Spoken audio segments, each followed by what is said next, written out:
अहम ब्रह्मास्मि हिंदी में पार्ट 49। आप सभी का मेरी चैनल में स्वागत है। आज हम अहम ब्रह्मास्मि का पार्ट 49 पढ़ेंगे। श्री निसर्गदत्त महाराज और उनके शिष्यों के बीच हुए वार्तालाप का अंग्रेजी बुक आई एम दैट का हिंदी अनुवादन अहम ब्रह्मास्मि। अनुवाद करता है श्री विनय कुमार वैद्य जी। आज हम अध्याय 55 पढ़ेंगे। शीर्षक है सब छोड़ दो और तुम्हें सब प्राप्त हो जाएगा। प्रश्नकर्ता, इस समय आपकी क्या अवस्था है? आप किस अवस्था में स्थित है? महाराज, अनुभव रहितता की अवस्था में। इससे हर अनुभव शामिल है। प्रश्नकर्ता, क्या किसी अन्य मनुष्य के मन और हृदय में प्रविष्ट होकर उसके अनुभव में सहभागी होने की क्षमता आप में है? महाराज, नहीं। ऐसी बातों के लिए विशेष प्रशिक्षण आवश्यक होता है। मैं गेहूं का व्यापारी सा हूँ। रोटी या ब्रेड आदि के विषय में बहुत कम ज्ञान रखता हूँ। यहाँ तक कि शायद मैं सत्तू का स्वाद भी न बता पाऊँ। पर गेहूं के दोनों दानों के बारे में मैं सब कुछ अत्यंत अच्छी तरह जानता हूँ। मैं अनुभव मात्र के स्तोत्र को जानता हूँ, परंतु जो अनगिनत आकृतियाँ अनुभव ग्रहण किया करता है उसके बारे में मैं नहीं जानता, और उसे जानना मेरे लिए आवश्यक भी नहीं। अपने जीवन को जीने हेतु क्षण प्रतिक्षण जो कुछ भी जाना आवश्यक है उसे मैं किसी न किसी प्रकार से जान ही लेता हूँ। प्रश्नकर्ता, क्या आपका और मेरा व्यष्टि अस्तित्व ये दोनों ब्रह्मा के मन में अवस्थित है? महाराज, समष्टि को व्यष्टि का बोध नहीं होता। व्यक्ति के रूप में जो अस्तित्व संभव है वह व्यक्तिगत विषय है। व्यक्ति काल और स्थान सापेक्ष होता है। उसका कोई नाम और आकार आदि और अंत होता है। समिष्टि में सारे व्यक्ति होते हैं और परम तत्व सभी का मूल और सबसे अतीत है। प्रश्नकर्ता, मैं समिष्टि के बारे में नहीं जानना चाहता। यह कौन सी वस्तु है जो मेरी और आपकी चेतनाओं को परस्पर जोड़ती है? महाराज, दो स्वप्न दृष्टाओं को भले कौन सी वस्तु परस्पर संबंधित कर सकती है? प्रश्नकर्ता, वे दोनों एक दूसरे को अपने अपने स्वप्न में देख सकते हैं। महाराज, लोग यही तो कर रहे हैं। प्रत्येक अन्यों की कल्पना कर लेता है और उन अन्यों के संबंधित होने का प्रयास करता है। यह प्रयास करता है कि जोड़े है, अन्य कोई जोड़ कहीं नहीं होता। प्रश्नकर्ता, पर निश्चित ही चेतना के जो विभिन्न बिंदु हम हैं उनके बीच कुछ न कुछ तो समान होगा। महाराज, विभिन्न बिंदु कहाँ है? केवल तुम्हारे मन में ही उनकी विधिमानता है। तुम इस बात पर जोर देते हो कि तुम्हारा संसार तुम्हारे मन से स्वतंत्र है। यह कैसे संभव है? अन्य लोगों के मनों को जानने की तुम्हारी इच्छा का एकमात्र कारण यह है कि तुम अपने स्वयं के मन को नहीं जान पा रहे हो। पहले अपने स्वयं के मन को जान लो और तुम पाओगे कि अन्य मनों का प्रश्न ही नहीं उठता, क्योंकि अन्य लोगों का अस्तित्व ही नहीं है। तुम ही सब के में समान सर्वनिष्ठ तत्व हो। मनों के मध्य के एकमात्र जोड़ हो। होना ही चेतना है। मैं हूँ। प्रत्येक वस्तु पर प्रयुक्त होता है। प्रश्नकर्ता, हो सकता है कि परब्रह्म हम सब में उपस्थित हो, परंतु हमें इसका उपयोग है। महाराज, तुम उस मनुष्य से हो जो कहता है मैं अपनी वस्तु को रखने के लिए एक जगह चाहता हूँ, पर स्थान का मेरे लिए क्या उपयोग हो सकता है? या मुझे दूध, चाय, कॉफ़ी या सोडा तो चाहिए, पर पानी की मेरे लिए कोई उपयोगिता नहीं है। क्या तुम्हें यह नहीं दिखाई देता कि सर्वोच्च वास्तविकता परब्रह्म ही हर वस्तु को संभव करती है? पर यदि तुम पूछते हो कि इसका क्या उपयोग हो सकता है, तो मेरा उत्तर होगा कुछ भी नहीं।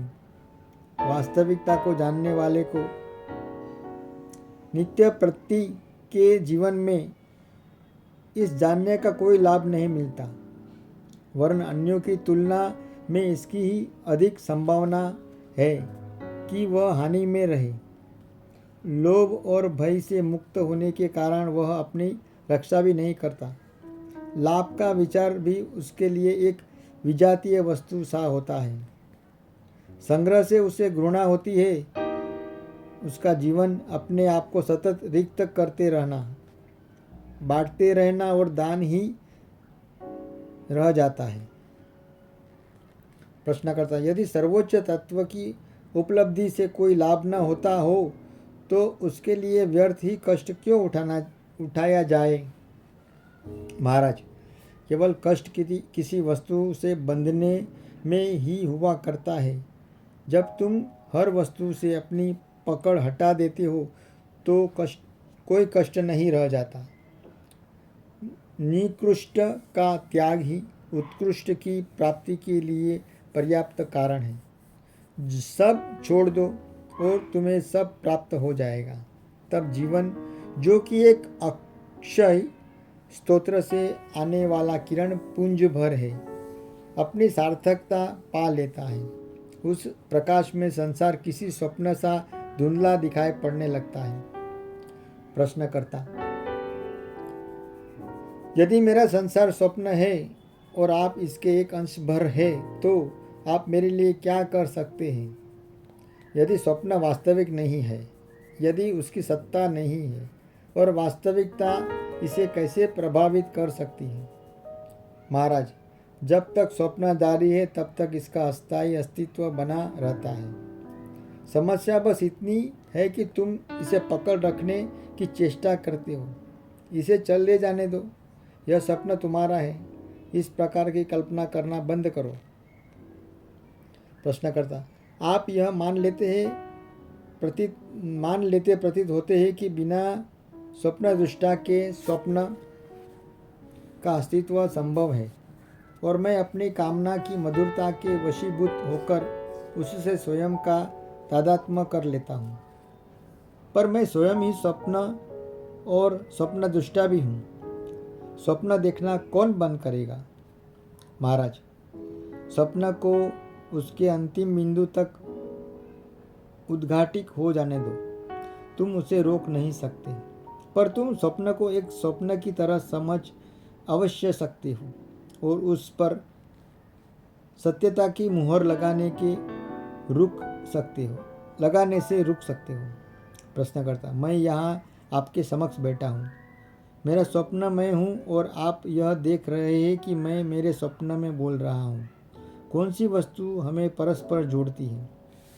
महाराज, तुम्हें जगाने का मेरा इरादा ही हमें परस्पर संबंधित करता है। मैं देखता हूँ कि तुम तुम्हारे स्वप्न में कष्ट उठा रहे हो, और मैं जानता हूँ कि तुम्हारे कष्टों की समाप्ति हेतु तुम्हारा जाग जाना आवश्यक है। जब तुम अपने स्वप्न को स्वप्न के रूप में देखने लगते हो तो जाग पड़ते हो, पर तुम्हारे स्वप्न में मेरी कोई रुचि नहीं है। मेरे लिए यह जानना पर्याप्त है कि तुम जाग जाओ। तुम्हें तुम्हारे स्वप्न की किस निश्चित निष्कर्ष पर नहीं पहुंचना है, और न अपने स्वप्न को बहुत उत्कृष्ट, सुखप्रद या सौंदर्यपूर्ण बनाना है। तुम्हें बस यह भर स्पष्ट कर लेना है कि तुम स्वप्न देख रही हो। कल्पना करना बंद करो, विश्वास करना बंद करो। मानव की अवस्था है अंत विरोधी तत्वों को विषमताओं को, मिथ्यात्व और दुख को देख लो और इस सबसे परे जाने की आवश्यकता को देखो। आकाश की विराट विस्तार में चेतना का कण गतिमान है और इस कण में सारा विश्व समाया हुआ है। प्रश्नकर्ता, इन स्वप्नों में अनेकों व्याधियां हैं जो कि वास्तव और चिरस्थायी प्रतीत होती है। क्या जागने पर वे सब मिट जाती हैं? महाराज, स्वप्न में तुम कुछ लोगों से प्रेम करते हो और कुछ लोग से नहीं करते। जागने पर तुम पाते हो कि तुम स्वयं ही एक प्रेम हो जो सभी को आलिंगनबद्ध कर रहा है। व्यक्ति केंद्रित प्रेम कितना भी उत्कट और शुद्ध क्यों न हो, अपरिहार्य बांधता ही है। स्वतंत्रता युक्त प्रेम समस्त का प्रेम है। प्रश्नकर्ता, कितने लोग आते जाते रहते हैं। हम प्रत्येक से तो प्रेम नहीं कर सकते। हम केवल उनसे ही प्रेम कर सकते हैं जो कि हमारे संपर्क में आया करते हैं। महाराज, जब तुम स्वयं ही प्रेम होते हो तब तुम समय और संख्या से बाहर होते हो। एक को प्रेम करते हुए तुम सबको प्रेम कर लेते हो और सबको प्रेम करते हुए तुम प्रत्येक से प्रेम करते हो। एक और सब परस्पर अभिन्न है।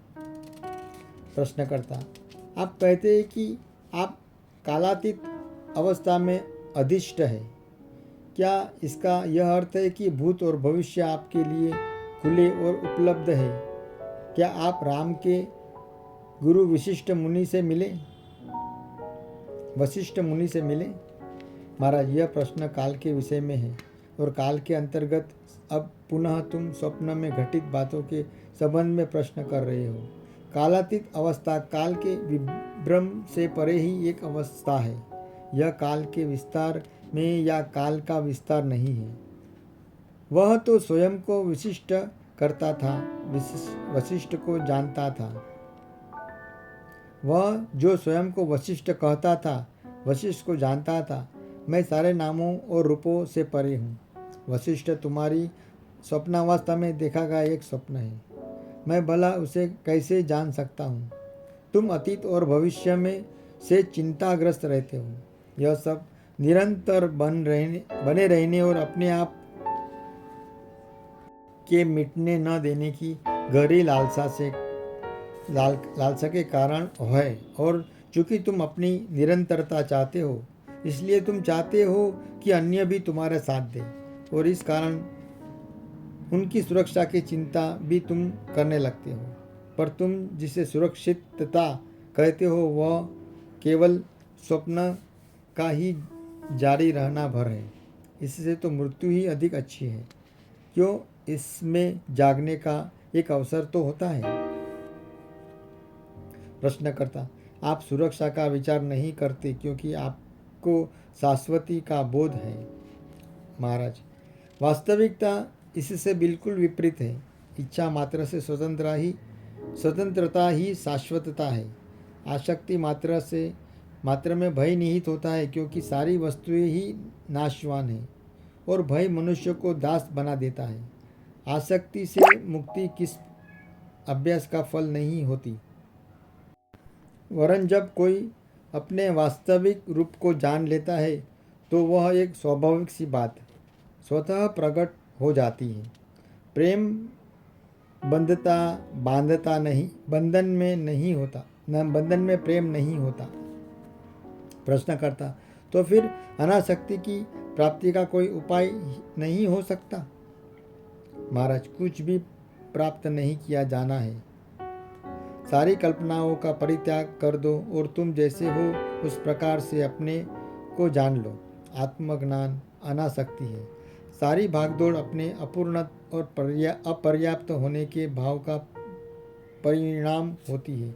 जब तुम जान लेते हो कि तुम कोई अभाव नहीं है,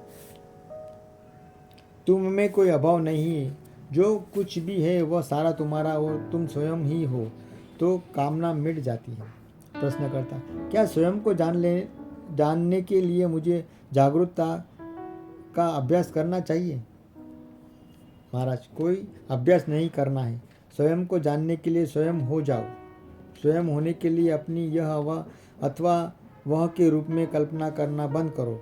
बस रहो भर। अपने वास्तविक रूप को उभरने दो। अपने मन को व्यस्तता द्वारा बाधित मत करो। प्रश्नकर्ता, यदि मैं आत्म साक्षात्कार के लिए प्रतीक्षा में ही रहूं तब तो बहुत समय लग जाएगा। महाराज, जब यह यहाँ इसी क्षण उपलब्ध है तो प्रतीक्षा किस लिए? तुम्हें केवल दृष्टि डालकर उसे देखना भर है। अपने पर, अपनी सत्ता पर दृष्टि डालो। तुम जानते हो कि तुम क्या हो और यह तुम्हें अच्छा लगता है। बस सारी कल्पनाओं को छोड़ दो, इतना पर्याप्त है। काल पर निर्भर न रहो। काल का अर्थ है मृत्यु। जो प्रतीक्षा करता है मृत्यु को प्राप्त होता है। जीवन अभी है। मनुष्य मुझसे अतीत और भविष्य के विषय में बात मत करो। उनका अस्तित्व केवल तुम्हारे मन में ही है। प्रश्नकर्ता, आपकी भी मृत्यु होगी? महाराज, मैं पहले ही मर चुका हूँ। शरीर की मृत्यु से मेरी स्थिति में कोई अंतर न आएगा। मैं काल से परे की सत्ता हूँ। मैं भय और लोभ से मुक्त हूँ, क्योंकि न तो मैं अतीत का स्मरण करता हूँ और न भविष्य की कल्पना। यहाँ नाम रूप ही न हो वह इच्छा और भय कैसे हो सकते हैं? कामना रहित होने की काल निरपेक्षता स्वतः प्रकट हो जाती है। मैं सुरक्षित हूँ, क्योंकि असत सत्य को स्पर्श भी नहीं कर सकता। तुम असुरक्षित हो, क्योंकि तुम विपत्ति की आकांक्षा से ग्रस्त रहते हो। चूँकि तुम्हारी देह अत्यंत जटिल और असुरक्षित है, अतः उसे सुरक्षा तो अवश्य ही चाहिए, पर तुम्हें नहीं। जब तुम अपने अनन्य स्वरूप को एक बार ठीक से जान लेते हो तो शांति में स्थित हो जाते हो। प्रश्नकर्ता, जब तक संसार कष्टों से करा रहा है मैं शांति कैसे प्राप्त कर सकता हूँ? महाराज, संसार के कष्टों के अन्य न्यायोचित कारण हैं। यदि तुम संसार की सहायता करना चाहते हो तो पहले तुम्हें चाहिए कि अपने आप को सहायता पाने की आवश्यकता से बाहर कर लो। तब तुम्हारे द्वारा किए और अनकिए सभी कार्यों से संसार को अत्यंत प्रभावी सहायता प्राप्त होगी। प्रश्नकर्ता, जहाँ कुछ किया जाना आवश्यक है वहाँ कुछ न किए जाने का क्या उपयोग है? महाराज, जहाँ भी कार्य की आवश्यकता है वहाँ यह स्वयं ही होता है। मनुष्य करता नहीं है। उसे केवल जो कुछ भी हो रहा है उसका बोध भर रहना चाहिए। उसकी उपस्थिति की यही कृत्य है। दीवार में बनी खिड़की स्वयं में एक रिक्तता होती है और इसलिए वह प्रकाश और वायु प्रदान करती है। सारे मनोमय वस्तुओं, कल्पनाओं से और सारे प्रयासों से अपने को रिक्त कर लो और इन सारे अवरोधों की अनुपस्थिति में वास्तविकता प्रबल वेग से अंदर प्रविष्ट हो जाएगी। तुम यदि कुछ सचमुच ही किसी की सहायता करना चाहते हो तो उसी से दूर रहो, और यदि तुम अपनी भावुकता के कारण सहायता करने हेतु संदिग्ध होते हो तो तुम इसमें असफल ही रहोगे। संभव है कि अपने परोपकार की भावना से तुम बहुत खुश और व्यस्त रहो, फिर भी विशेष कुछ हो न पाएगा। किसी मनुष्य की वास्तविक सहायता भी तभी होती है जब उसकी सहायता पाने की आवश्यकता ही पूर्णतः मिट जाए, अन्य सब व्यर्थ की बात भर है। प्रश्नकर्ता, हमारे पास इतना समय ही नहीं कि बस बैठे रहे और सहायता होने की प्रतीक्षा करते रहे। कुछ न कुछ किया जाना आवश्यक है। महाराज, जो बन सके अवश्य करो, पर तुम जो कुछ भी कर सकोगे वह एक सीमित रूप में ही होगा। एकमात्र आत्मा ही असीम है। अपने आप को उस असीम रूप में बांट दो। अन्य सभी सीमित मात्रा में ही दिया जा सकता है। एकमात्र तुम ही अतुलनीय हो। सहायता तो तुम्हारे स्वाभाविक ही है। यहाँ तक कि जब तुम कुछ खाते पीते हो तब भी तुम अपने देह की सहायता ही करते हो। अपने आप के लिए तुम्हें किसी वस्तु की आवश्यकता नहीं होती। तुम शुद्धतः दान ही हो, अनादि, अनंत और अक्षय। सब तुम दुख और पीड़ा देखते हो, तब इनके साथ रहो। दौड़कर सक्रिय होने की चेष्टा मत करो। न तो ज्ञान वास्तविक सहायता दे सकता है और न सक्रियता। दुख के संग हो जाओ और इसकी जड़ों को प्रकाश में लाओ। समझ उत्पन्न करने के उद्देश्य से की गई सहायता वास्तविक सहायता है। प्रश्नकर्ता: मेरी मृत्यु निकट आ रही है। महाराज: तुम्हारे देह के पास समय की कमी है, तुम्हारे पास नहीं। समय और स्थान, काल और आकाश केवल मन ही में अपने अवस्थित रखते हुए तुम बद्ध नहीं रहो। बस अपने आप को समझो, यह स्वयं की शाश्वतता है। भाइयों, यहाँ पर हमारा अध्याय 55 समाप्त होता है। श्री कृष्णार्पणमस्तु। मैं श्री कृष्ण जी को अर्पित करता हूँ। भाइयों, अगले अध्याय के साथ में हम फिर कल मिलेंगे। तब तक के लिए शुभ रात्रि। हरिओम। जय श्री कृष्ण। ओम शांति। हम बदना कल मिलेंगे। शुभ रात्रि। धन्यवाद। भाइयों, मेरा यह अहम ब्रह्मास्मि पुस्तक पढ़ने का जो प्रयास आपके सामने हो रहा है, अगर आपको ये अच्छा लगता है तो प्लीज़ मेरी चैनल @जीवनरथ_अनिल है, उसे लाइक करिए, शेयर करिए, सब्सक्राइब करिए। एक बार कमेंट पर करिए तो मुझे लगेगा आप क्या चाहते हो। धन्यवाद।